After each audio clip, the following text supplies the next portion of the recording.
आहियां किशोर स्वर्ण इसरानी। सिंधी न्यूज़ सिंधी भजन ते अॼु तव्हांखे मां ॾेखारींदुसि इंटरव्यू हिकु अहिड़ी शख़्सियत जो जेको कि सिंध मां जुड़ी करे सिंध में जन्म वठी करे अॼु भारत जे हिकु शहर मथुरा में पिया रहनि ऐं पिछले घणई वर्षनि खां सिंधियत जे बारे में ये प्रचार प्रसार पिया करनि ऐं सिंधियत में ही हिननि हर कम खे कहे करे पूरे सिंधी समाज में पंहिंजो नालो रोशन कयो आहे।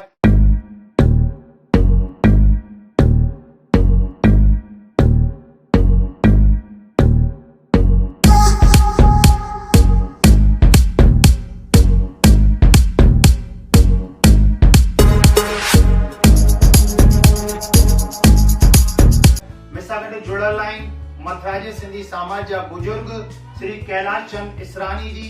अॼु असीं हिन खां ॻाल्हाईंदासीं ऐं पुछंदासीं कि पाकिस्तान जेको वर्तमान में आहे हुन दौरान में जॾहिं हुते रहंदा हुआ सिंध में त हुन दौरान जा कुझु स्मरण कुझु संस्मरण जेका अॼु जी युवाउनि खे बि कमु अचनि त जानकारी वठंदासीं।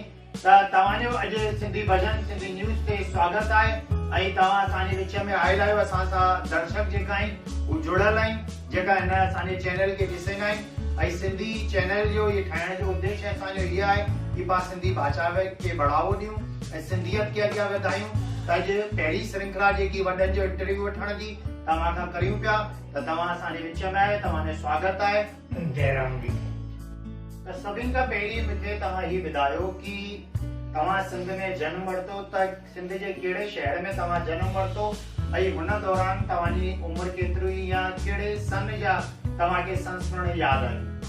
मूं जनम वरितो झिरकनि में ऐं तंहिंखां पोइ त असीं अची मीरवा ॻोठ आहे मीरपुर ख़ासि जे तहसील में रहंदा हुआसीं जिते जो इंचार्ज सेठ प्रेमचंद उन जो एतिरो दबदबो हूंदो जो उते सल्तनत हिकु क़िस्म जी मुस्लमाननि जी हुई, अंग्रेज अञा आया ई कोन हुआ।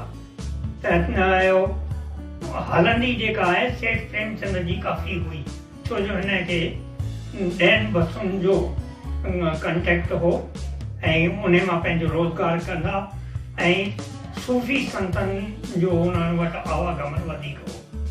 त ही कहिड़े सन जी तव्हां ॻाल्हि था ॿुधायो? मतिलबु इहा ॻाल्हि उहा 1943 जी। त तव्हां 1943 जी ॻाल्हि पिया ॿुधायो कि तॾहिं बिल्कुलु माहौल सही हो ऐं हिते हिन टाइप जी कोई ॻाल्हि कान हुई।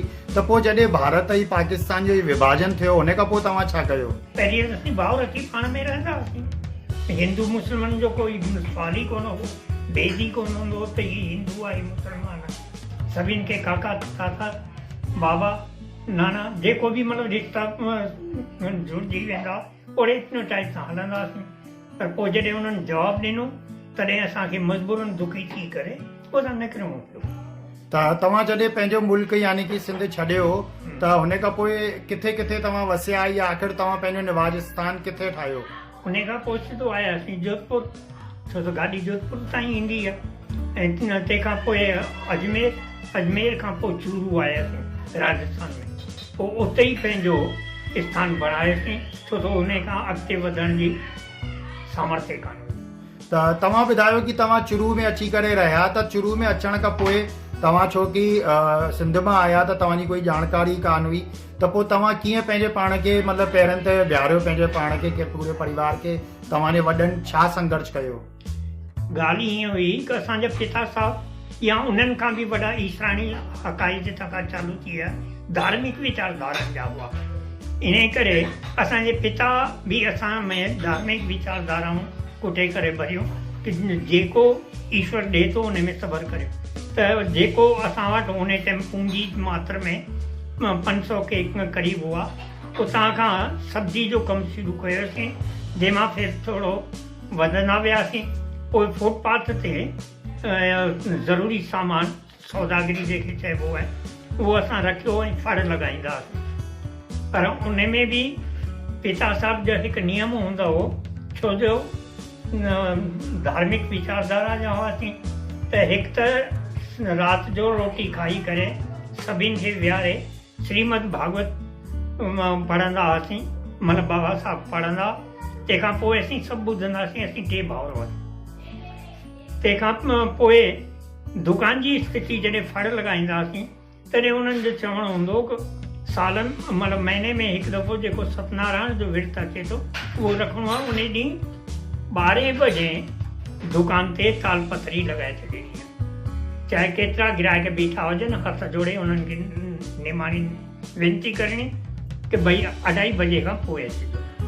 पोइ कथा ॿुधी रोटी खाई तंहिंखां पोइ ईंदासीं त ईश्वर जी अहिड़ी महिर वरसंदी हुई जो दिन दूनी राति चौगनी ऐं पंहिंजा पैर ॼमिया, पोइ धीरे धीरे अॻिते वाधारो कयो। त तव्हां ॿुधिया कि कहिड़ा संस्कार जेका आहिनि पंहिंजे सिंधी समाज में रहिया, जेका बुजुर्गनि ॾिना कि पंहिंजे परिवारनि में जिते पंहिंजी सत्यनारायण जी कथाऊं थींदियूं हुयूं, भागवत पढ़ंदा हुआसीं, उते साईं भॻवान झूलेलाल जी जोत बि पंहिंजे घर में रहंदी हुई ऐं पाण जेका बि सिंधी तीज त्योहार आहिनि उन्हनि खे बि पाण मल्हाईंदा हुआसीं। त ही संस्कृति जेकी तव्हां उतां सिंध मां खणी आया, त छा हुन संस्कृति खे, हुननि तीज त्योहारनि खे तव्हां भारत में बि कायम रखियो आहे? छो कोन रखियो आहे? पंहिंजे वॾनि जी ॾिनल जेके सुठियूं ॻाल्हियूं उहे असां अॼु ताईं बि उन्हनि खे आदर सत्कार सां मञूं था। छो जो उन मां ई असांखे सभिनि खे फ़ाइदो मिलणो आहे। इहा ई असां में जेका संस्कृति आहे, जेके सिंधियत सभ्यता जे नाले सां पूरे विश्व में ॼाणियो वञे।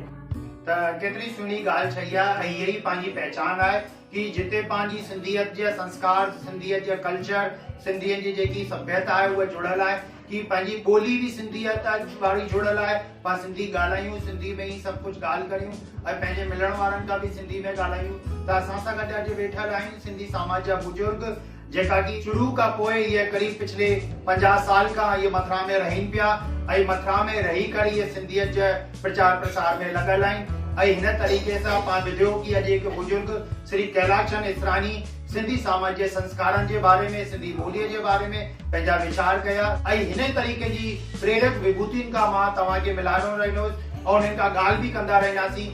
तव्हांजी बि जानकारी में केरु अहिड़ो बुजुर्ग हुजे जेको सिंध खां हींअर वर्तमान में भारत में रहे पियो, मां हुनजो बि इंटरव्यू वठंदुसि, तव्हांखे ॾेखारींदुसि। तव्हां जुड़ियल रहियो असां सां गॾु, ॾिसंदा रहियो किशोर स्वामी इसरानी सां गॾु सिंधी भजन, सिंधी न्यूज़।